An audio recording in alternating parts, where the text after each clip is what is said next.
CCTV 김호준의 뉴욕타임스. 네, 안녕하십니까. 김호준의 뉴욕타임스 시즌2. 네, 오늘은 고성국 박사. 네, 저희가 처음 출연할 때만 하더라도 가장 올바른 이야기를 가장 재미없게 하는 평론가라고 했는데 요즘 다소 재미가 있어졌어요. 약간 많이 날리고 여기서 훈련을 받아가지고 네. 잠시 후에 저희가 고성국 박사님과 고성방가 시작하겠습니다. 김용민의 시사 돼지. 이 사실 말이죠. 우리 고성국 박사님 재미없게 얘기한다 하시는데 글쎄 그 말에 대해서 제가 뭐 동의는 안 합니다만 이건 확실합니다. 가장 옳은 얘기를 가장 무섭게 얘기하는 분이다. 왜 그러느냐? 준비한 동영상이 있습니다. 함께 보시겠습니다. 재미없기만 해봐. 서울시 의회가 오세훈 시장의 이 무상급식에 대한 입장만 반대한 것이 아니에요. 한강 르네상스 사업도 반대했고, 아라뱃길 사업도 반대했고, 양화대교를 이렇게 이 굴곡지게 만드는 사업도 반대했고, 다 반대했습니다. 그런데 서울시 의회가 주민들한테, 시민들한테 위임받은 권한이 그런 것 아닙니까? 서울시의회가 불법을 한 게 뭐 있습니까? 권한을 넘어섰다고 한다면 그야말로 권한쟁의 소송을 거쳐서 법적으로 바로 잡으면 될 일이죠. 이것을 서울시의회가 오세훈 시장을 죽이기 위해서 사사건건 반대를 하는 바람에 오세훈 시장이 주민투표로 갈 수밖에 없었다라고 논리를 지금 세우시는데 전혀 그렇지 않습니다.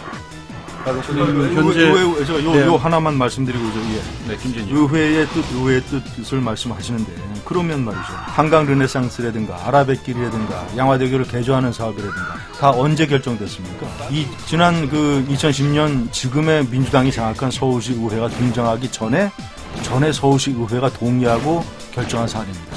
그러면 그때 서울 시민들이 뽑아서서 만든 그 서울시 의회는 그러면 존중되지 말아야 됩니까?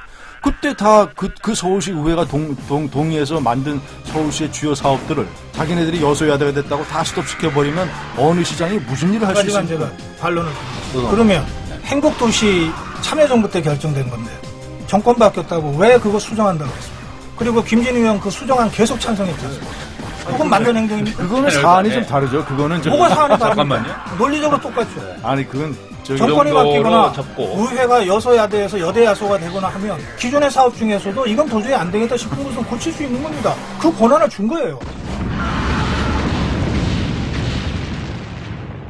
네, 서울의 애청자입니다. 네, 말씀 주시죠. 김진희 의원한테 한마디 얘기하겠어요. 김진희 의원은 말이죠. 무조건 무엇이 이런 문제가 나오면 포퓰리즘 한단 말이죠. 너무 지나쳐요. 네, 줄여주십시오. 연결머리가 납니다. 네. 한 건 하셨는데요? 이게 사실은 그날만 그런 게 아니라 매주 이렇게 우리 김진 중앙일보 논설위원께서 매주 이렇게 한 방씩 맞으십니다. 네. 왜 나와?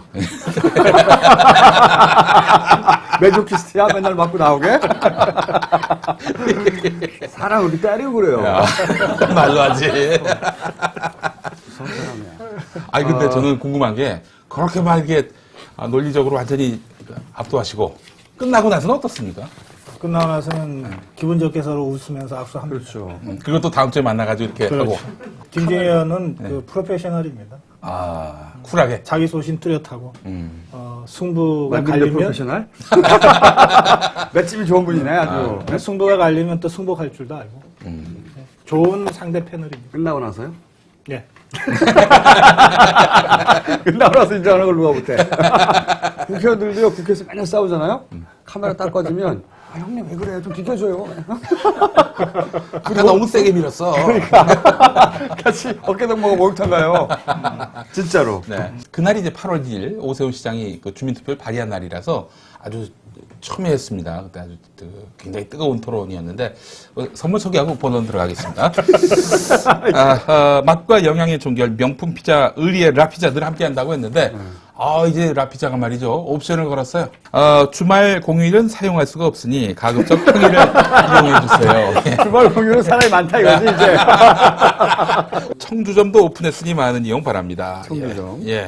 뉴욕타임스 베스트셀러 경제학의 배신 북도둠에서 협찬을 했습니다. 장애인 보호 작업센터 행복을 파는 장사꾼에서 예쁜 장미 모양의 비누를 협찬을 해주셨습니다. 이게 비누예요? 비누입니다. 예. 아. 이거 물에다 떨어놓으면 녹아요, 이게. 자, 그리고 핸드메이드 디자인 액세서리 전문점 슈가 스프레이에서 상품권을 협찬해 주셨습니다.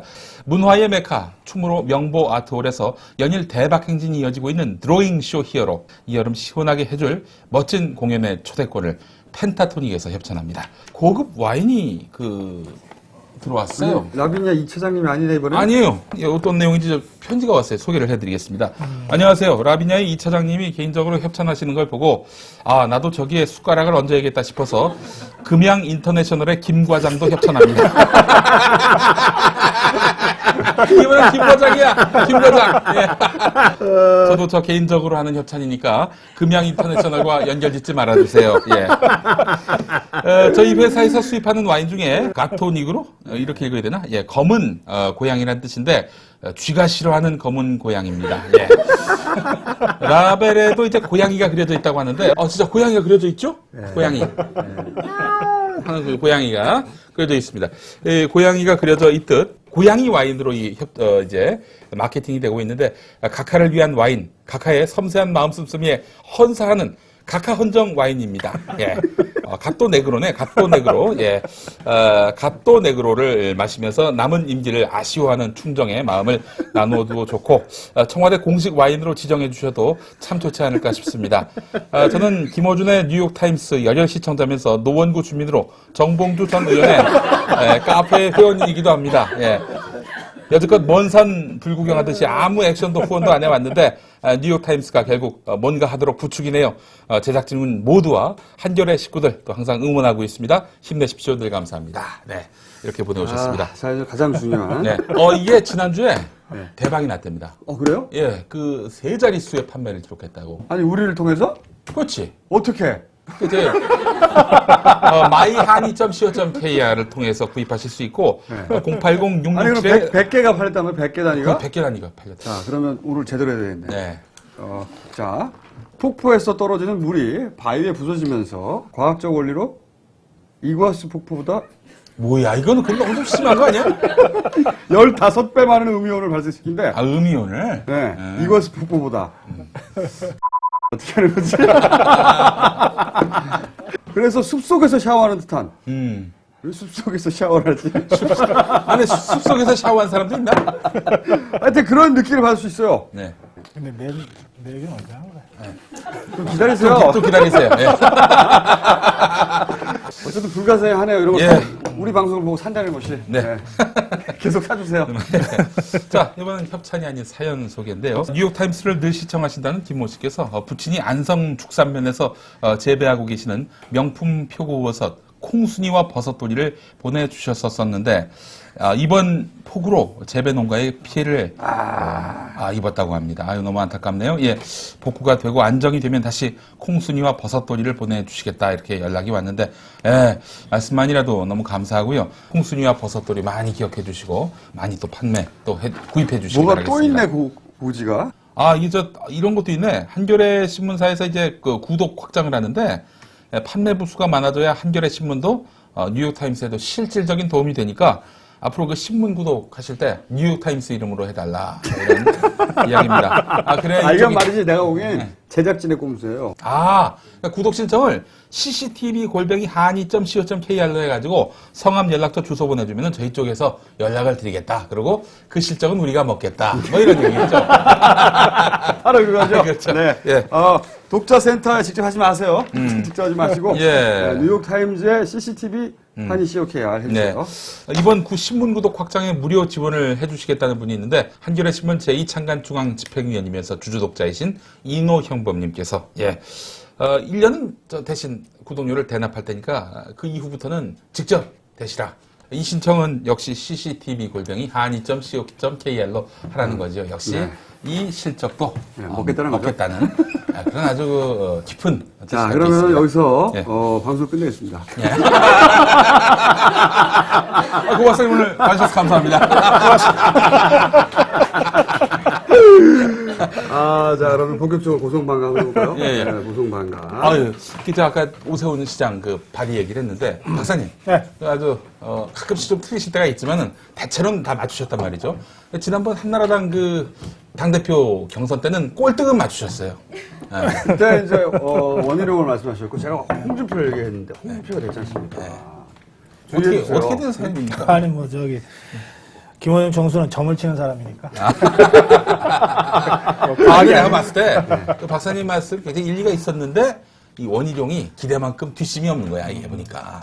그러니까 결국은 이 7.4전대는 박근혜가 선택한 거 아니에요? 그렇죠. 네, 박근혜가 원희룡을 선택할 거냐, 홍준표를 선택할 거냐, 이 선택을 갖고 결국 홍준표를 선택한 거죠. 네. 그런데 저는 지금 박근혜가 후회할 거 있다, 이렇게 봅니다. 홍준표 때문에? 친박계가 잘못 선택했다고 후회하고 있다, 이렇게 봅니다. 그 이유는 뭡니까? 자, 이 지도부, 7.4전대에서 이제 구성된 홍준표 지도부가 해야 될 일이 뭐예요? 물갈이잖아요. 네. 공천 물갈이. 네. 공천 물갈이 해야 되잖아요. 네. 그래서 총선에서 이기는 길을 닦아줘야 되잖아요. 네.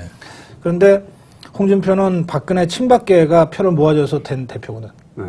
그러니까 홍준표가 공천 물갈이에 그 칼을 쓰는 순간 친박계가 칼을 쓰는 거가 되는 거죠.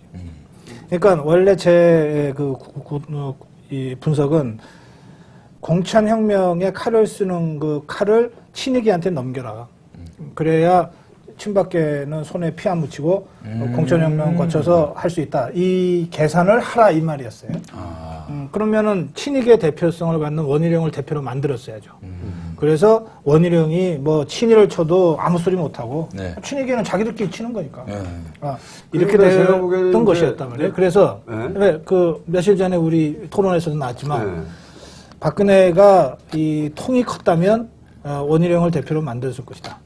그런데 통이 작고 그래서 결국은 친이계 원희룡 대표 체제를 못 믿었다. 2008년의 그 공천 트라우마에서 벗어나지 못했다. 그래서 자기가 그래도 믿을 수 있는 홍준표를 선택했다. 이렇게 되는데 해놓고 나니까 홍준표가 자기 말을 듣나? 홍준표는 원래 아무 말도 안 들어요. 아무 말도 안 들어요. 네. 그러니까 자기 이거 말만 들어요. 잘못 선택했다. 네. 라고 하는 걸 그 다음 날부터 후회하기 시작합니다. 그 후회가 어떻게 나타났냐면 유승민의 홍준표에 대한 공격으로 나타나요. 유승민 최고위원이 계속 공격하고 있는 게 바로 그 배경. 근데 이제 박사님 그 말처럼 친이계 원희룡을 밀기에는 친박계가 가지고 있는 피해의식이 너무 커요. 그렇죠. 그동안 믿지를 못하는 거죠. 그렇죠. 왜냐하면 네. 각하를 잘 알기 때문에. 그런 거 있어. 그렇죠. 각하가 그러실 분이 아니거든요. 대통령도 절대 그렇고, 그러실 분이 아니지. 그다음에 이재호가 과연 마음을 비웠는지도 모르겠고, 못 믿는 거죠. 그런 상태에서는 2008년 공천학살이 재현될 수도 있다. 그러면서 제가 보기에 가장 큰 피해를 본 건 원희룡이에요. 그렇지. 네. 원희룡이 승부수를 던졌거든요. 원희룡이 이제 오세훈 시장한테 대한 라이벌 의식이 있어요. 자기가 더 잘났는데 실제로 만나보면 더 잘났어요. 더 똘똘하고 상업판도 있고 그리고 왜 초선 일 때만 하다도 오세훈 시장이 사실 뭐랄까 자기 밑에 있었잖아요. 네. 그러다가 그렇지. 원희룡은 16대 진출했고, 그렇죠. 오세훈은 17대 한 번.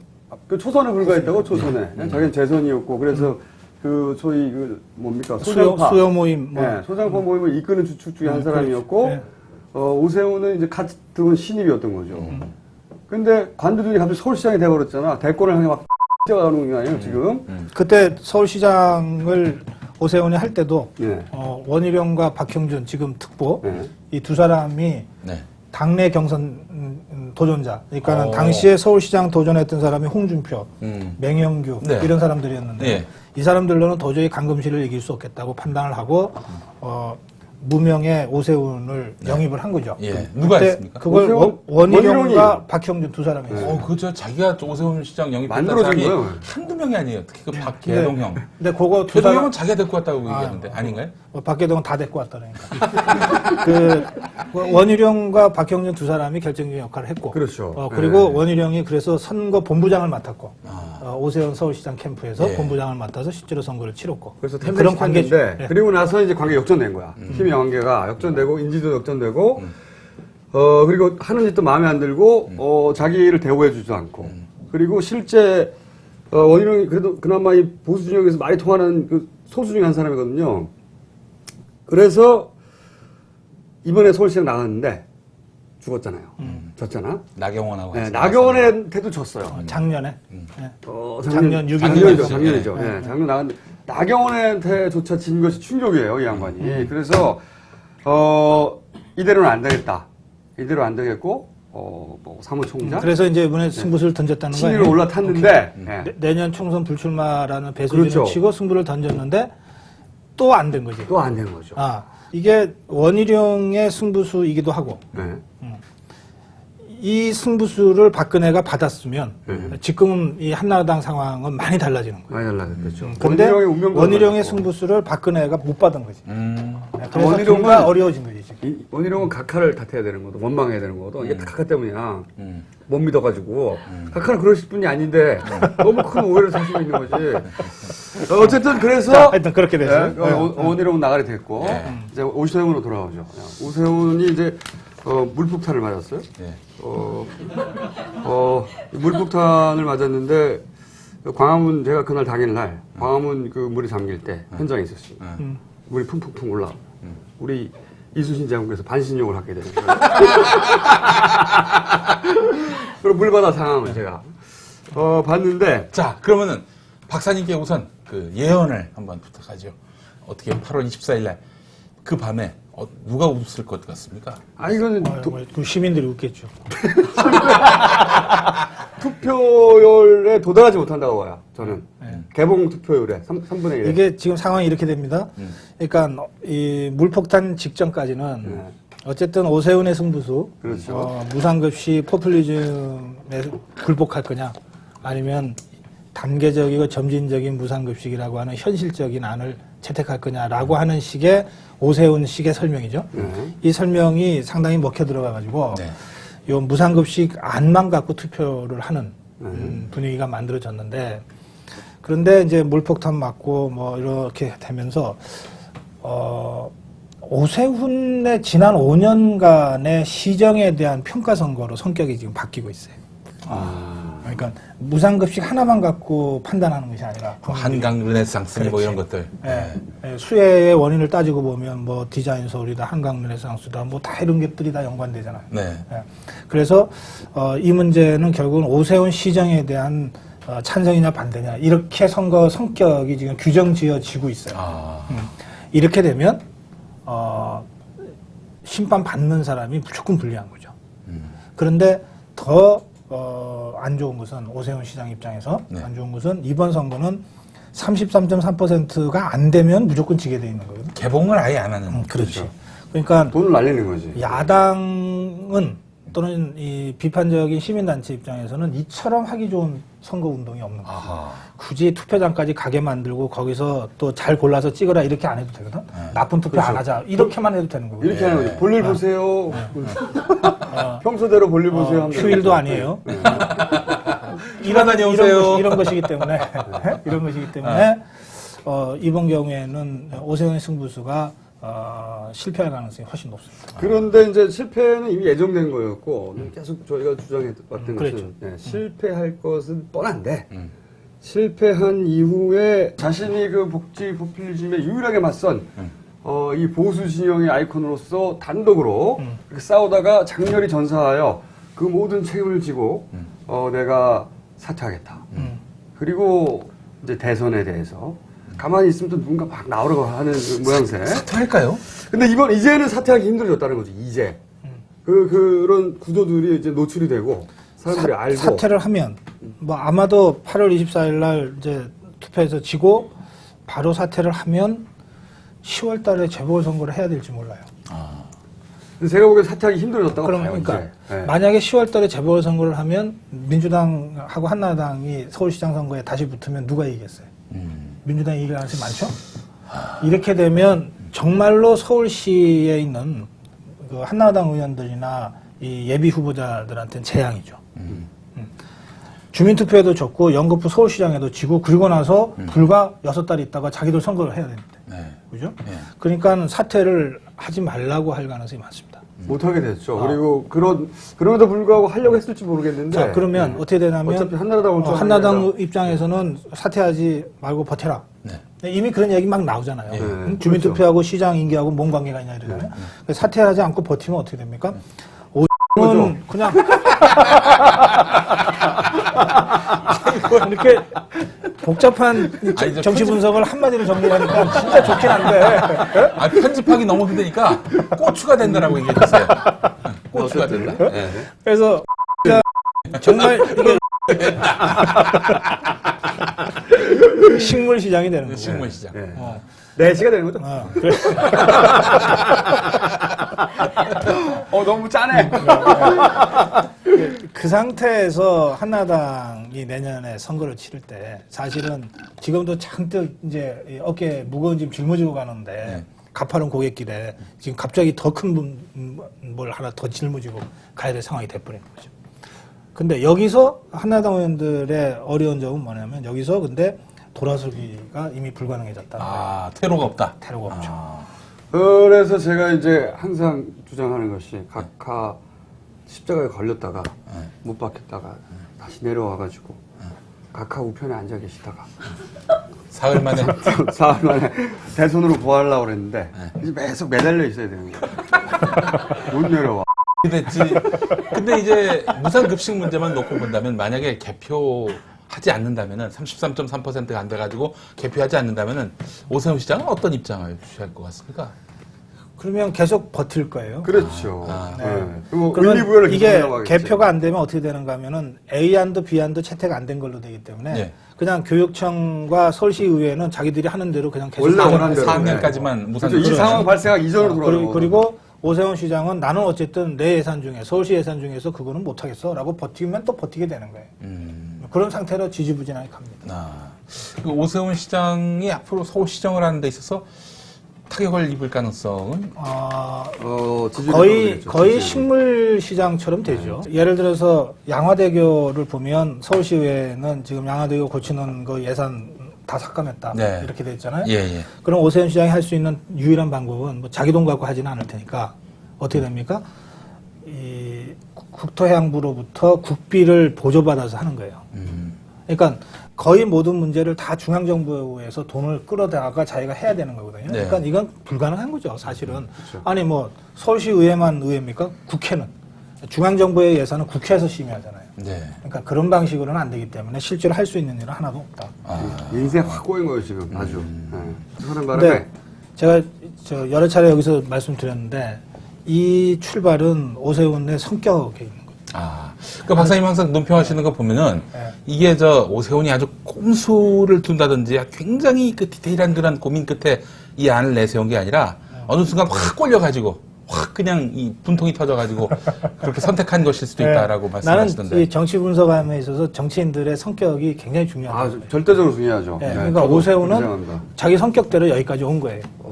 그런데 그 성격이 어떤 거라고 보십니까? 그 성격은 뭐냐면 이 사람은 굉장히 도전 욕구가 강하고 그리고 다르시네. 자기가 하고 싶은 거를 못하면은 참을 수 없고 그런 성격이 있다고 봅니다. 그러니까 지난 4년간 자기가 뭐 디자인 서울이 됐고 뭐 양화대교가 됐고 뭐가 됐건 해왔던 거 아니에요?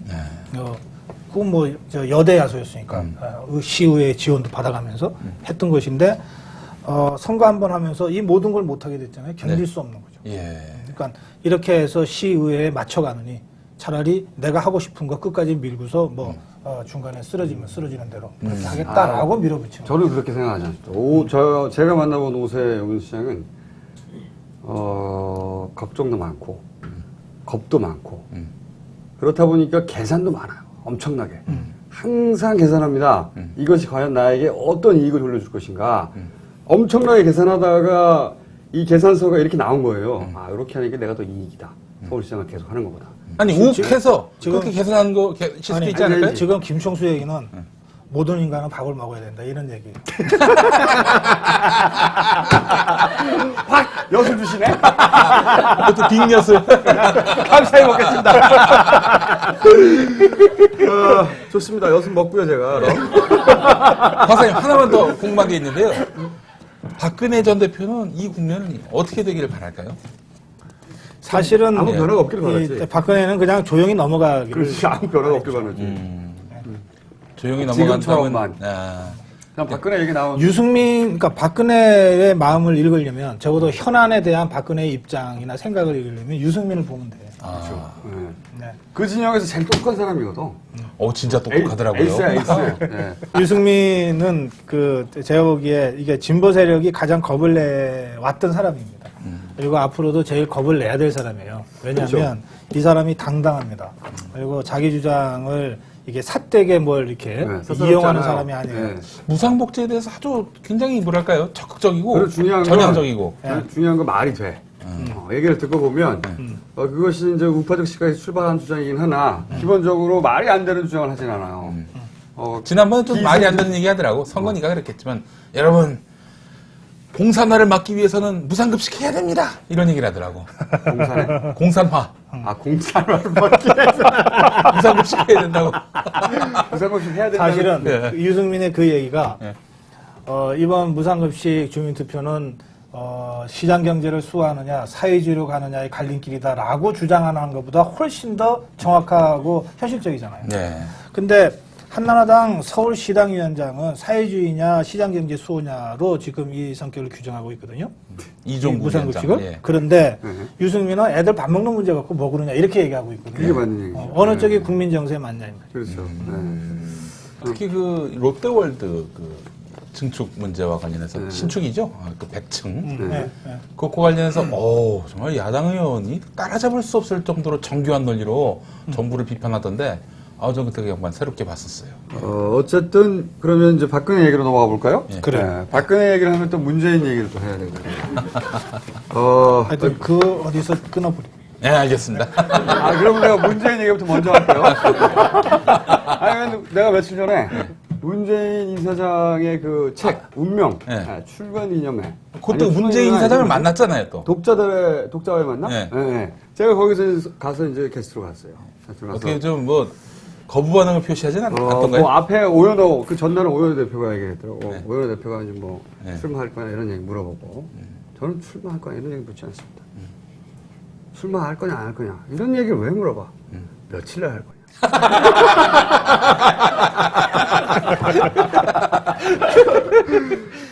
며칠 날, 물론 대답이 없길래, 제가, 여러분, 내가 선언하겠다.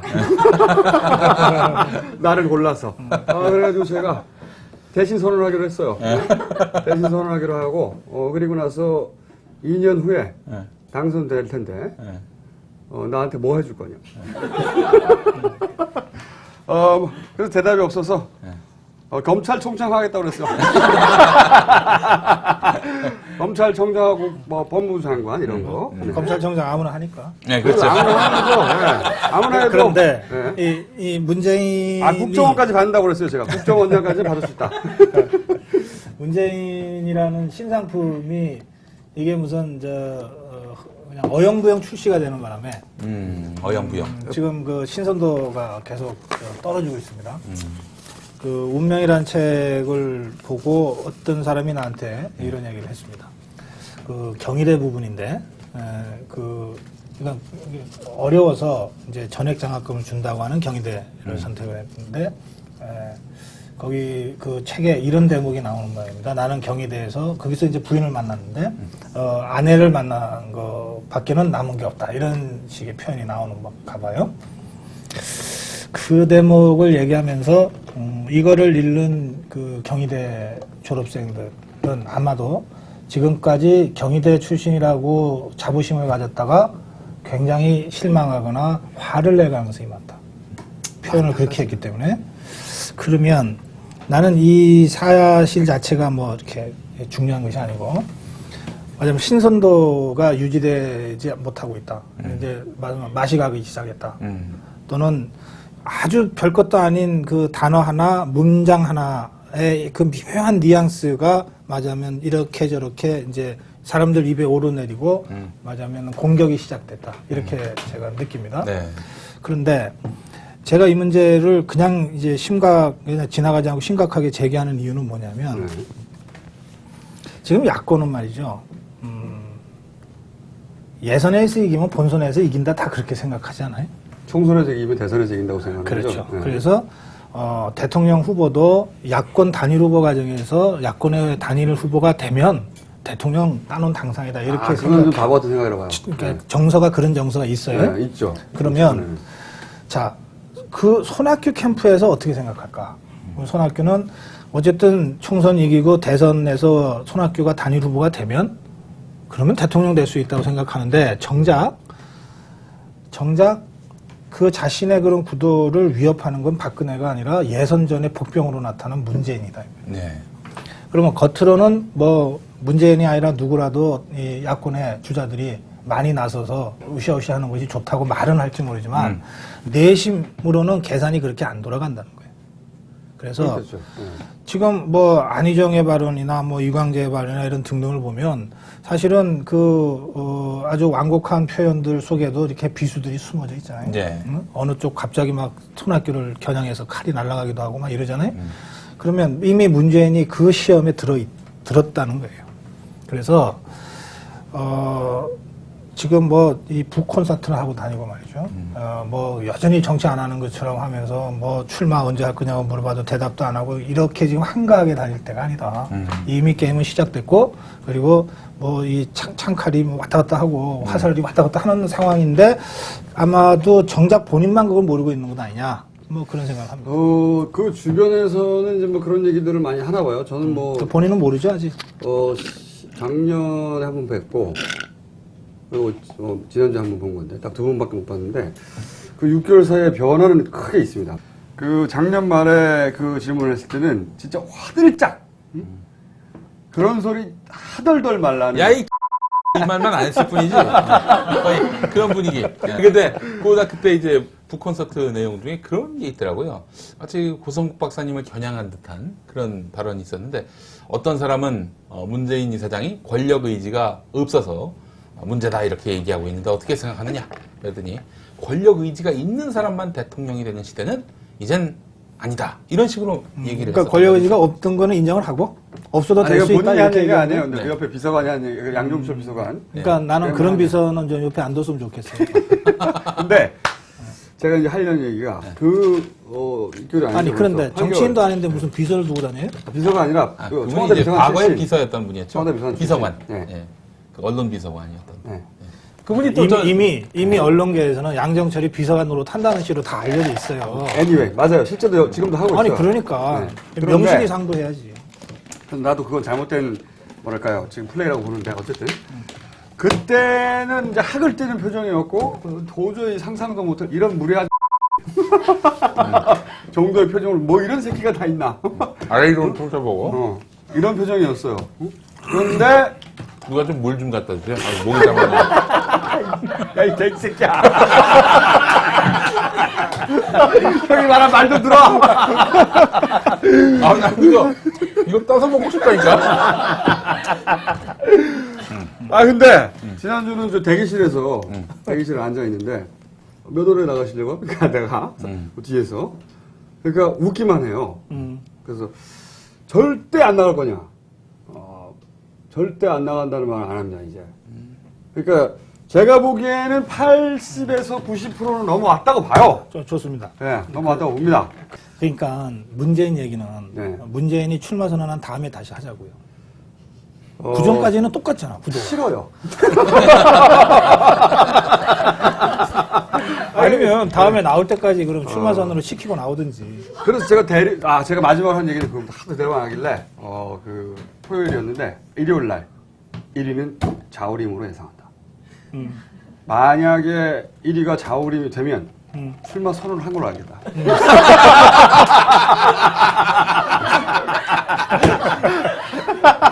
둘간의 상관관계는 묻지 말고. 그러고 끝냈어요, 내가. 대리 선언을 하고. 자우림이 출마 선언을 한 거예요. 그렇게 끝났는데, 여러분, 하고 싶은 얘기를 하십시오. 네. 아니, 없어요. 문재인에 대해서는 할 얘기 다 했기 때문에. 박사님, 네. 그러면 이재호는 어떻게 되는 겁니까?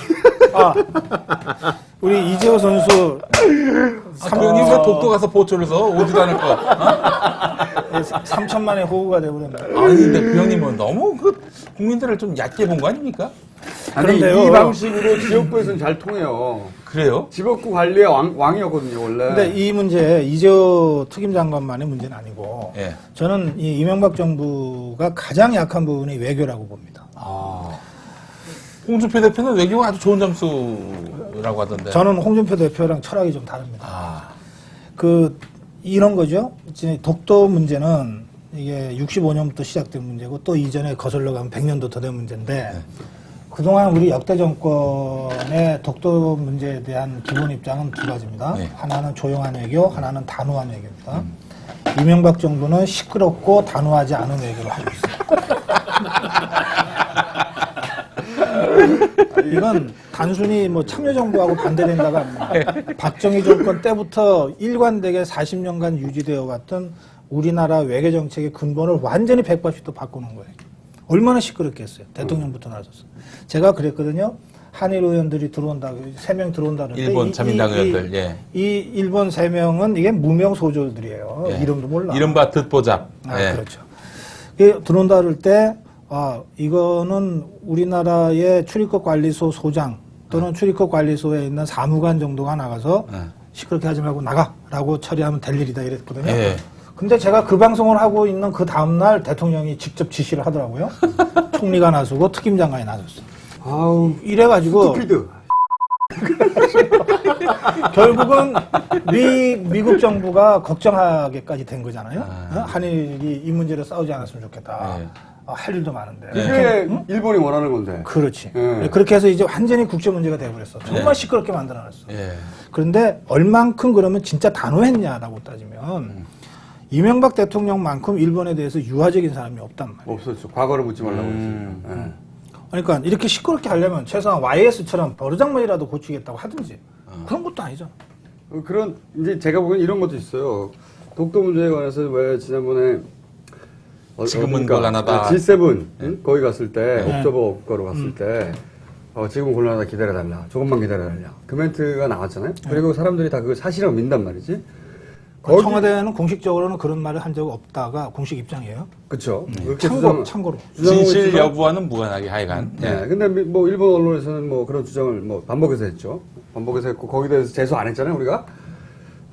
그래서 실제 그런 일이 있었다고 생각이 드는데 그런 거에 대한 일종의 이제 그 뭐랄까요, 사람들이 자신들을 그렇게 보고 있다는 건 자기가 지은 죄에 대해서 도둑이 제발 저려서 대통령이 나서지 않아야 될 상황에도 불구하고 나 그런 사람 아니야라고 보여주려고 오바를 하면서 외교를 망치고 있는 거죠. 청와대 출입하는 어떤 기자 얘기 들어보니까 청와대 안에서 이재호 장관에 대한 원성이 정말 자자하다고 합니다. 어떻게 저런 행동을 할 수 있냐. 제일 자잘한 건 각하에 대한 원성이야. 예.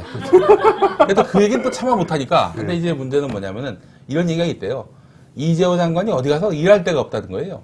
없죠, 이제. 이러다 보니까 그나마 그거라도 해서 존재감을 나타내기 위해서. 이게 뭐냐면 다음 공천 달라는 얘기예요. 근데 이제 이게 쇼가. 이게 좀 심각한 것이 그러니까 독도는 이렇게 해서 이제 하나의 그 해프닝으로 일단 끝났는데 네. 당장 육자회담이 이제 곧 재개되지 않겠어요? 예. 그런데 지금 우리가 그렇게 되면은 미국의 도움과 일본의 도움이 절실하거든요. 예. 그 지금 일본하고 이렇게 돼나가지고 예.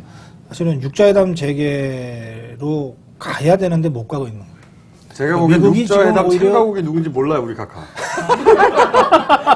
아마 육자라면 뭐 미자, 순자, 영자 뭐 이런 게 아닐까. 제일 먼저 떠오르는 그런 거라고 봅니다, 저도. 육자 누군지 딱 물어보면 그래서 대답 못해. 그래서 저는 이게 다음 대통령은 네. 경제 몰라도 좋은데 네. 외교는 알아야 되겠다. 아. 제가 기준을 하나 새로 세웠습니다. 이게 경제는 모르면 정말 경제 전문가나 뭐 장관한테 맡겨야 되는데 외교는 안 그렇거든. 국가 안보와 관련된 문제는 거의 대부분 대통령이 다 정결한다. 그러니까 그렇죠. 미국이 대통령제이면서도 미국 대통령은 외교 안보 문제에 대해서는 특별히 정권을 갖고 그다음에 어떤 면에서 내정은 거의 손을 안 대다시피 한단 말이에요. 그러니까 사실상의 이원 집정부제식으로 권력 운영을 하거든요, 미국이. 그것은 내부 경제가 중요하지 않아서가 아니라 외교 안보가 워낙 중요하기 때문에 그런 거예요. 근데 우리가 당장 지난번 대선 때도 무슨 외교 안보 고려하고서 대통령 뽑지는 않았잖아요. 네, 그 전에도 그랬고. 네. 그런 점에서 저는 내년 대선은 외교 안보에 대한 식견이 있냐? 라고 하는 걸 굉장히 중요한 기준으로 제시해야 된다고 보죠. 그러면 이제 자, 그러면은 외교 안보에 있어서 역량으로 따져봤을 때 뒤에서 1등, 2등, 3등을 우리가 꼽아주신다면은 뒤에 1등이 이제 각하고 각하신 것 같고. 뒤에 2등도 각하예요. 3등도 각하. 끝났고요. 그러면 이 오세훈 시장이 만약에 이제 무상급식 표를 못 갔어요. 아마도 33점 얼마 굉장히 높은 투표율이거든요. 그거 교육감도 그만큼 안 돼요. 근데 이런 거 가지고 그 투표율이 도달할 리가 없죠. 2008년 7월에 있었던 선거에서는 그만큼 안 됐다는 얘기죠. 네, 예. 도달하지 않았는데 도달하지 않을 것이고 그러면 오세훈이 뭐라고 기자회견을 할 것 같습니까? 예언 한번 해보죠. 시민의 뜻을 받들어서 열심히 하겠다고 하겠죠. 저도 그거밖에 없다고요. 우리 생각이 똑같아요. 제가 훨씬 잘생겼다는 거. 차이겠다면. 예. 그럼 다음 좀 먼 예언 하나 해보죠. 이재호 공천 반다 못 반다. 차기에. 이재호가 스스로 튀어나가지 않으면 네. 공천은 받습니다. 공천 반다 보십니까? 저도 봤습니다. 안상수는 어떻게 될 것 같으십니까? 난 못 받는다 한거 봅니다. 못 받는다 해. 안상수는 경쟁력에서 아마 떨어질 거예요. 당대표를 했는데. 예. 제가 보기에는 이 안상수. 근데 오히려 내년 한나당 공천에서 핵심 변수는 이상득입니다.